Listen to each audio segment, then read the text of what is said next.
Donc, je mets 3 assiettes, c'est ça? C'est ce soir? Yes, il vient dîner, il voulait nous cuisiner un truc, un bon poisson. Je me disais qu'on pourrait peut-être se faire après un film tous les 3. Carrément. Sur le canapé, nickel. Du coup, tu dors dans quelle chambre, toi? Avec lui, je pense que ça te dérange pas. Non, pas du tout, je plaisante, j'adore. Et en plus, tu vois, demain je pars tôt, donc comme ça, vous aurez l'appart demain matin pour le petit-déj tous les deux. Et toi, c'est ce week-end que vous partez en amoureux? Ouais, écoute, j'ai trouvé des billets pour la Sardaigne avec un petit Airbnb, donc j'ai un peu booké tout ça, ça va être cool, j'ai hâte. Trop bien.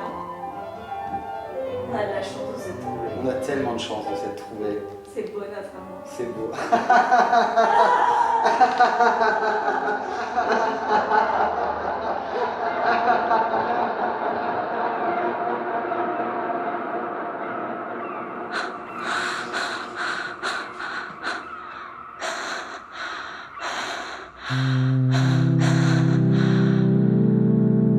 Est-ce que c'est ça, ce qui va se passer?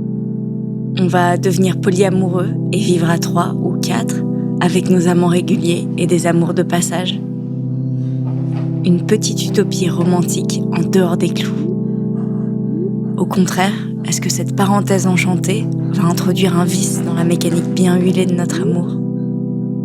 Encore toute tremblante dans mon lit, je tente de me rassurer. Dans 3 jours, M me rejoindra pour nos vacances. Dans 3 jours, je serai fixée. Mon amour, qu'est-ce que tu fais? Tu dors? J'arrive pas à dormir, moi. T'es encore avec elle ce soir? Rappelle-moi quand tu te réveilles. Mon amante et moi ne nous sommes pas contentés d'une seule nuit. Durant 3 jours, nous nous sommes découverts. Le lendemain de notre première fois, dans un musée de désert, où des recoins accueillaient nos effleurements bouillants. Lors d'une soirée chez ses amis, nous avons fait l'amour dans la salle de bain, pendant qu'une teuf battait son plein derrière la porte. Et c'est, durant cette soirée, que j'ai dérogé à l'une des règles que nous avions établies avec J. Et pour l'instant, je préfère qu'on reste pas dormir chez l'autre. Épuisé par nos ébats et les premières lueurs du jour transperçant les rideaux fins de sa chambre, je ne me suis pas levé. J'ai fermé les yeux et je suis resté dormir entre ses bras. À nos amis, à nos amants, un journal intime et initiatique dans l'expérience du couple libre. 6e épisode, plein soleil.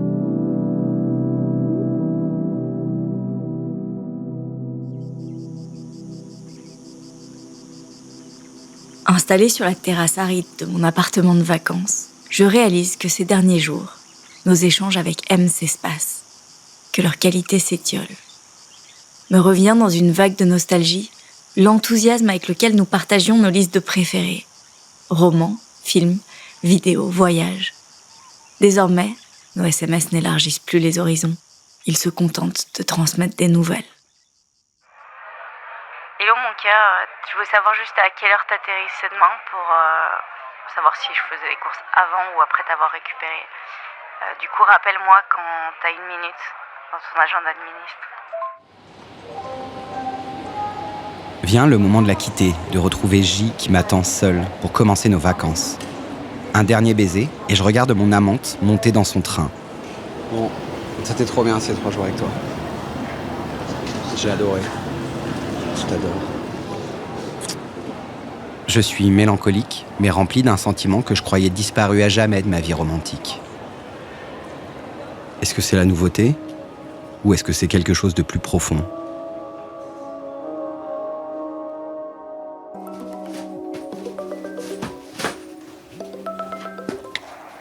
Ça fait 3 jours que je te laisse des messages et tu m'évites comme la peste. Pardon mon cœur, je suis désolé. Je me speed parce que je suis à la bourre, je termine ma valise et il faut que je chope le RER vite fait. D'habitude, elle est prête une semaine en avance avec toutes tes petites chemises pliées, triées par couleur. Qu'est-ce que tu faisais? Pourquoi tu me rappelles pas? Écoute, je suis pas mal sorti, j'en ai profité pour voir tous les copains un peu là, ça faisait longtemps. Et elle, tu l'as revue après votre soirée? Non, je l'ai pas revue. Ok.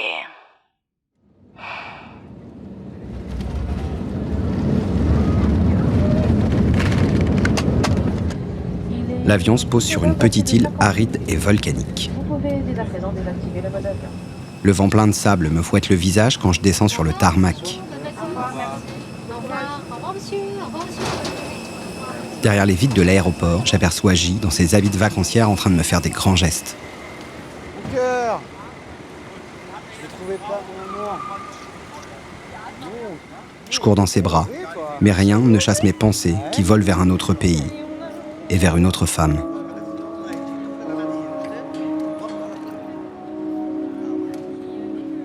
L'homme qui descend de l'avion n'est pas celui que j'attends depuis des jours. Ce premier baiser, froid, cette accolade presque amicale qui l'abrège. Dans ses traits resplendissants de bonheur, je ne vois plus sa complaisance habituelle envers mes petites manies. Attends, je sais pas où j'ai mis les clés de la voiture. C'est ça notre caisse de loc? Oh, tiens-moi ça. Non mais c'est elle là? Oui, c'est ça. Ah, c'est une épave. Elle te plaît pas? Ah non, je déteste, elle est affreuse. Elle est défoncée en plus. Bon, ça va, t'exagères. Tiens-moi ça, je trouve pas. Mais tiens, tu les avais mis où la dernière fois là? Ah, éclaire-moi au moins. Je reconnais chez lui ce sentiment que j'ai déjà éprouvé. L'intolérance à l'autre qu'on développe lorsqu'on sait qu'on est aimé ailleurs. Cette conviction qui tisse en nous un filet de sécurité et nous autorise à tout dire à notre conjoint sans prendre de pincettes. Il nous semble alors urgent que disparaissent les défauts de l'autre, ceux que d'ordinaire pourtant on chérit.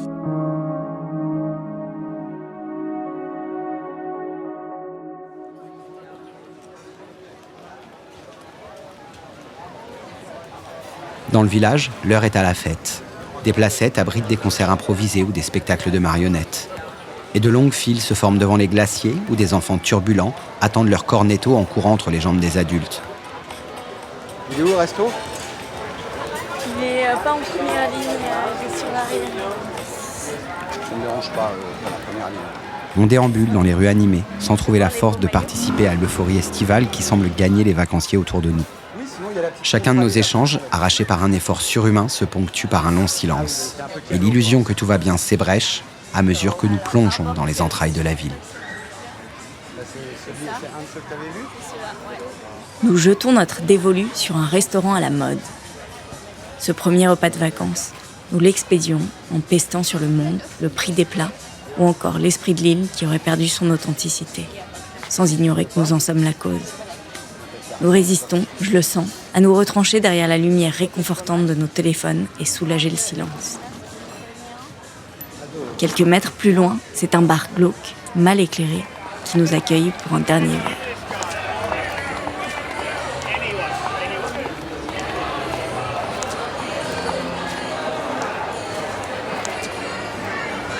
T'es pas bien là? Si, on est pas mal là. On passe de super vacances, non? Ouais. J'ai pas l'impression que c'est avec moi que t'as envie de les passer ces vacances. Si je te demande sincèrement, là, si tu pouvais les passer avec elle, tu le ferais? Non. N'aie Non, pas non. peur de me blesser. T'es ma femme, c'est avec toi que j'ai envie de passer ces vacances, c'est toi que j'ai envie de voir. Non mais tu sais que là je le sens et que c'est pire que tu me le dises pas. Bon, attends, on a passé 2 nuits ensemble. Attends, 2 nuits? 2 nuits c'est pas du tout ce que tu m'as dit au téléphone. On n'a pas vraiment dormi. Tu vois comment ça se passe. Non je vois pas. Qu'est-ce que ça veut dire ça? On a couché ensemble toute la nuit, voilà, je suis parti à 7h du mat. C'est pas comme si j'étais resté au lit, à lui apporter le café, à manger des petits croissants avec elle sous la Non couette. mais c'est tout comme vous êtes endormis l'un contre l'autre, t'as senti sa peau toute douce contre ton corps toute la nuit. Enfin, c'est le meilleur moyen de s'attacher, tu sais très bien. Non mais c'était juste parce que c'était pratique aussi, tu vois, il était hyper tard, j'avais la flemme de rentrer. Mais t'as raison, t'as raison, on s'est dit au tout début, avant de se lancer dans cette expérience qu'on aurait cette honnêteté, t'as raison que oui, ça me fait un petit truc. Voilà, ça me fait un petit manque, ça veut pas dire que j'ai envie de passer mes vacances avec elle, mais juste ça me fait un petit manque. Et moi il me manque pas du tout, enfin, ça a rien à voir, j'étais sûre. Moi c'est pas du tout pareil, je m'en fous de lui. Si je pense pas du bien de lui, il me manque pas... J'ai rien de tout ça pour lui, c'est dégueulasse, en fait t'as pas respecté la seule règle qu'on s'était fixée. C'est n'importe quoi en fait. Attends mais on va discuter, reviens.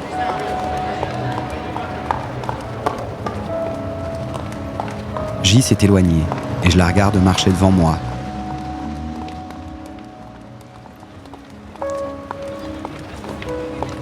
À l'angle d'une place, elle fraye son chemin dans une foule et s'enfonce dans un club.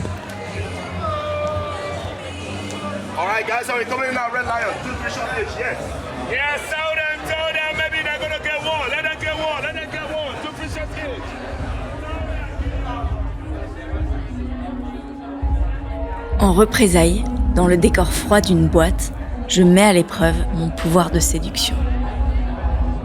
Je m'égare dans les yeux d'un Brésilien, tout en sachant que cette situation grotesque creusera encore le vide qui s'est installé en moi. Contre son gré, j'installe M aux premières loges d'un numéro de séduction magistral. Je veux que ça le déchire, que cette peur efface jusqu'au vestige de son émoi pour une autre. Le Brésilien me prend par la main et nous dansons dans un acte sexuel à peine simulé. M ne remarque rien, il est ailleurs et son indifférence me blesse. Alors c'est ça, notre si belle conception de la relation libre. On va jouer à se faire mal en marquant des points de chaque côté, avec la jalousie comme carburant du couple. Je sors fumer une clope.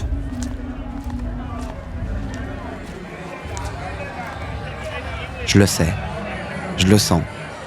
Je devrais briser ce silence et évoquer avec J cet élan romantique envoûtant pour une autre. Cette vague électrisante qui me fait perdre son cœur et ma raison.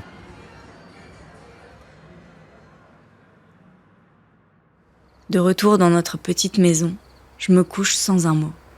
Lumière éteinte, je l'entends sur le seuil de la porte. Tu viens de coucher, qu'on se réveille pas trop tard? Il hésite à me rejoindre, à s'expliquer pour regagner la confiance perdue.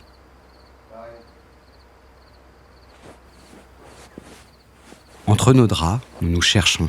Je suis sûre que t'étais en train de l'écrire. Pas du tout. Ce serait bien de faire l'amour, de laisser nos peaux se parler si nos bouches en sont incapables. Tu me promets que tu penses pas à elle? Ouais, je te le promets. J se rapproche. Nos corps se touchent, mais sans s'aimer. Ils croulent sous le poids du devoir, de la dette que l'un porte envers l'autre, engloutissant l'envie sincère, la fièvre et le naturel.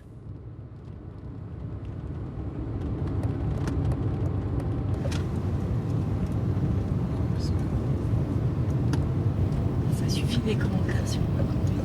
Non, ça suffit pas. Tu mets pas de clignotant alors que t'en as pas besoin. Ça donne une mauvaise indication. Alors ouais, je vais passer pour le connard autoritaire en voiture, mais... Je suis sûre qu'elle, elle conduit très bien pour le coup. N'importe quoi, non mais n'importe quoi. La voiture traverse des terres désolées. À droite et à gauche, les ruines d'une forêt de pins, mais plus aucun arbre ne s'y dresse. C'est tout cramé là. Ça me déprime. Plus loin, la route qui mène à la plage idyllique est fermée.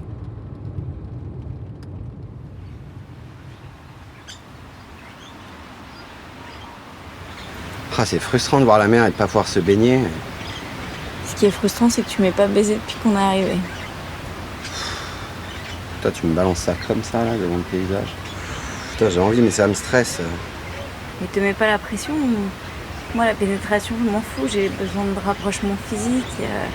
J'ai besoin que t'en aies envie. Que t'essayes, quoi. Tu veux pas qu'on voit un couple, là, sur l'île? On essaye de rencontrer des gens. Bah, dans ces circonstances, ce serait un peu bizarre, non? Je sais pas, c'est un peu absurde, mais moi j'ai l'impression que genre de te redécouvrir à 4, comme avant, ça me mettrait moins la pression. T'as besoin d'une autre pour t'exciter, en fait. C'est un peu vexant. Non, pas du tout. Non, de toute façon, laisse tomber, parce que je suis pas du tout dans le mood. Bon, bah viens, on va se baigner aux gorges. Ouais.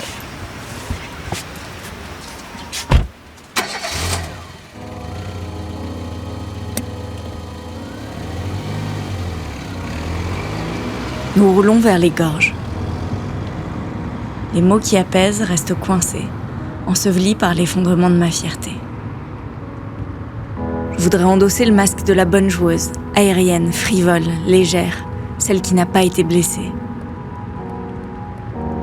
Au lieu de ça, derrière le plâtre de mon crâne, je fabrique leur idylle avec mes idées noires. Je crois que je suis en train de tomber amoureux d'elle. Une pastorale avec ma jalousie.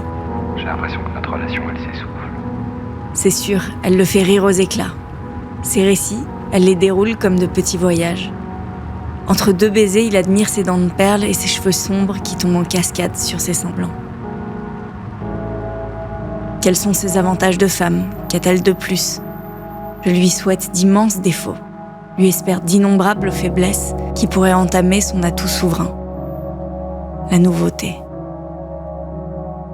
Je ressemble à n'importe laquelle de ces femmes trompées.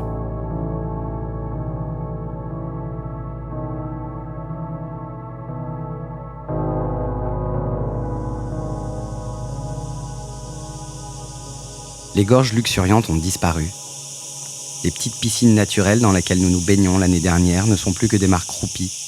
Y tremper un pied, c'est le risque d'attraper le choléra. Non mais hors de question que je plonge là-dedans. Enfin, d'ailleurs, plonger, il n'y a même pas de profondeur. L'eau, elle est stagnante. Il y a des mouches crevées qui remontent à la surface. C'est le meilleur moyen de choper un truc. Ça fait pas un peu trop là? Viens, on marche. Tu crois qu'elles seront plus profondes en bas? Non, mais on peut redescendre au village à pied. Ça va être cool. Et la voiture? Voilà. Ben, on la laisse là et on remontera en stop. On faisait ça avant. C'est vrai. On aimait bien faire du stop. Ça te va? Allez, on se fait. Allez, vas-y. On se pose pas de questions, on y va.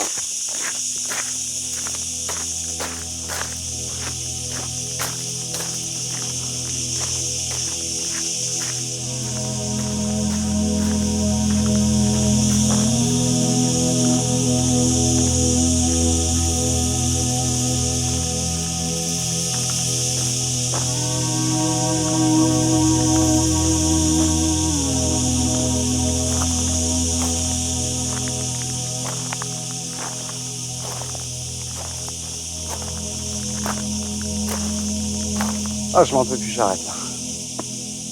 On fait une pause.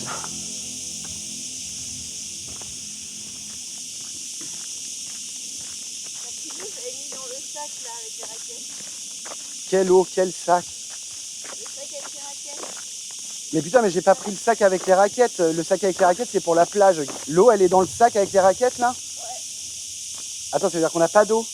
Ouvre ton sac, là. On a un petit reste. Ah non, mais un petit reste, on a une gorgée, quoi. Bon, ben, on n'a pas de flotte. Pas pressé quand même. T'avais qu'une mission, je te le dis où c'est. Ouais, on va pas refaire l'histoire de toute façon. Quand on en arrive à une situation de merde comme ça, c'est pas l'œuvre d'une seule personne. C'est pas juste, je me suis gouré, j'ai pas pris le bon sac, tu vois. C'est genre, à quel moment on se sépare les vivres. Là, c'est chiant. De quoi? Tu te répètes là. C'est bon, on a compris, on n'a pas d'eau, faut avancer. Putain, je vois le village en bas, mais j'ai l'impression qu'il est à des kilomètres là. Théma, les nuages là, ils veulent nous flotter dessus.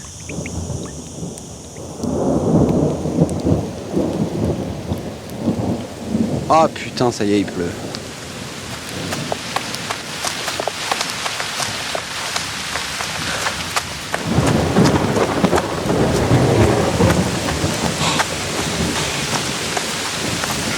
Tiens, il y a une grotte là, on peut s'abriter là.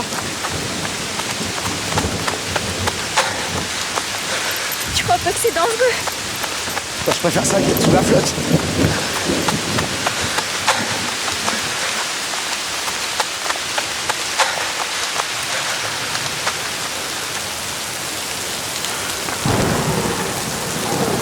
Il y a de la foudre là, t'as pas peur qu'on meure électrocuté? T'as raison. Papa, maman, on a commencé une randonnée, mais en fait il y avait de l'orage. Du coup, on s'est réfugié dans une grotte. Qu'est-ce que tu fous là? Je sais pas, je laisse un testament à mes parents pour qu'ils sachent un peu nos dernières volontés. Alchimiste du quotidien, je le vois comme d'habitude métamorphoser le noir d'une situation en fiction comique. Il y a quelque chose dans cet humour d'éternel adolescent qui continue de m'émouvoir. Et aussi, l'eau commence à monter grave. Donc au cas où on s'en sortirait pas, voilà ce qu'on vous laisse. Sylvie Vartan? Ouais, Sylvie Vartan. Donc on a une grosse collection de vinyles de Sylvie Vartan signés par l'artiste à la maison. Cette révélation m'apparaît comme une évidence. Notre complicité est une forteresse inassiégeable. Tous ces souvenirs en surimpression qui font qu'une musique, un film ou une odeur nous font basculer dans une même émotion. Qu'un geste de l'autre, même banal, nous attendrit ou nous enflamme. Ma colère est une carapace qui commence à se fendiller. Je réalise un truc en fait, maman. En fait, on est un foyer. On a tous nos petits rituels, comme la soupe le dimanche soir, ou mater la télé au pieu le samedi matin, parce qu'on n'a pas envie de sortir du lit, parce qu'on est trop bien tous les deux. Et ça, moi, j'ai envie de le faire avec aucune autre. Quand on sera dans la tourmente, ou quand on aura plus confiance en moi, ou plus confiance en notre couple. Et quand moi, j'aurai plus confiance en notre couple, je voudrais aussi que tu me le rappelles, que c'est la raison pour laquelle on est ensemble. Tu le feras ? Ouais, je te promets. Cette tempête, elle ne nous fera que vaciller. Je m'accroche à cette intuition, d'admettre la puissance de notre lien et de m'en remettre à lui. Par détermination, par confiance, dans un acte de foi. Une salto d'effet, comme on dit sur cette île. De toute façon, dans notre vie, on sera traversé par des coups de cœur. On pourra choisir de les vivre. Mais le pari qu'on doit faire, c'est de toujours revenir l'un vers l'autre. Parce que on est des compagnons d'âme, en fait. Et on a choisi de former une équipe pour la vie.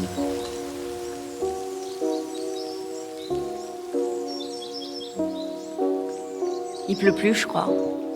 On y va ?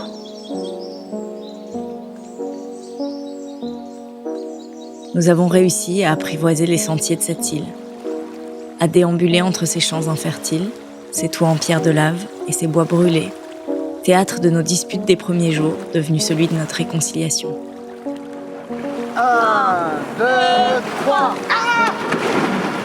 Pour toujours, nous avons gravé dans nos cœurs battants la chamade, dans ton corps contre le mien, dans mon corps au creux du tien, l'intime conviction de notre capacité à renaître.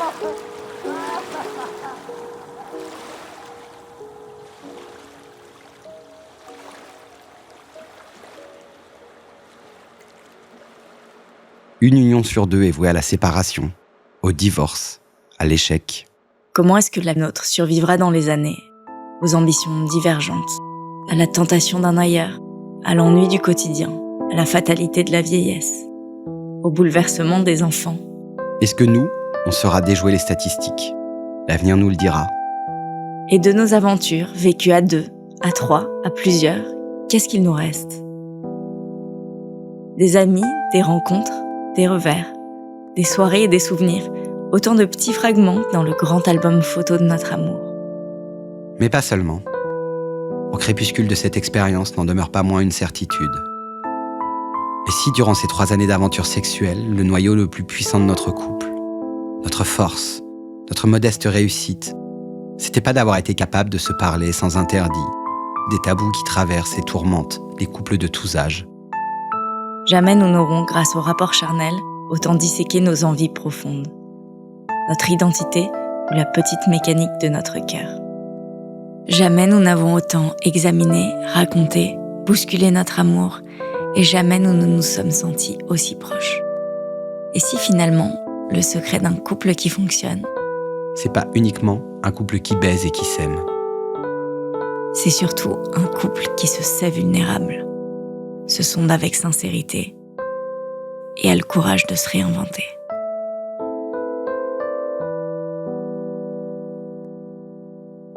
À nos amis, à nos amants est une série pensée, écrite et réalisée par J et M. Composition additionnelle, réalisation additionnelle et mixage par N. Produit par L, A et P pour l'Acmé. Merci à Agar Agar, Enix, Kirill Emmer, à Anna Homler et Philippe Baronnet pour leur musique. Et surtout, un grand merci à Dead Mind Records de nous avoir permis d'utiliser l'œuvre pleine de mélancolie des Nouvelles Suisses. Notre courrier du cœur et du cul n'attend que vos mots doux. À nos amis, à nos amants sur Instagram. C'est pas mal, non, avec le paprika? Ah non, pour moi, c'est pas la meilleure tchatchouka qu'on ait faite. Ah bon? Moi, Tu m'avais habitué à mieux. Ouais, désolé. Et du coup, pour reprendre ce qu'on me disait, nous, mon amour, on se réinvente comment maintenant? J'ai une pote qui m'a parlé d'un truc, Ouais, ça pourrait te tenter. vas-y, chaud, un truc qu'on connaît pas? Ouais, un truc très disruptif. Un truc hyper plus disruptif que le libertinage et le couple libre. Largement. Putain, je demande à voir. Hein. Vas-y, on se lance. C'est quoi alors? Bah, c'est faire cuire des pâtes au citron avec des pois chiches.